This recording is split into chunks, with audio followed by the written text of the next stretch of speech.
Breaking news, কোটি ভক্তকে কাঁদিয়ে না ফেরার দেশে চলে গেলেন দক্ষিণী তারকা রজনীকান্ত। হাসপাতালের বেডে শেষ নিঃশ্বাস ত্যাগ করলেন তিনি। বিস্তারিত সম্পূর্ণ জানতে হলে ভিডিওটি না টেন দেখতে থাকুন শেষ পর্যন্ত।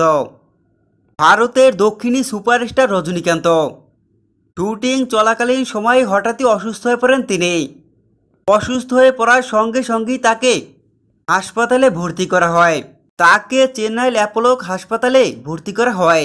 জানা গেছে ৭৩ বছর বয়সী রজনীকান্তর শারীরিক অবস্থা খুবই খারাপ।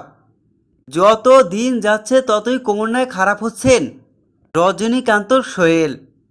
চেন্নাইয়ের হাসপাতালে পুরোদমে রজনীকান্তকে সুস্থ করে তোলার জন্য ট্রিটমেন্ট চলে, কিন্তু হঠাৎই সেই হাসপাতালের বেডে শেষ নিঃশ্বাস ত্যাগ করেন তিনি। গুরুতর অবস্থায় হাসপাতালের বেডেই মারা যান দক্ষিণী সুপারস্টার রজনীকান্ত।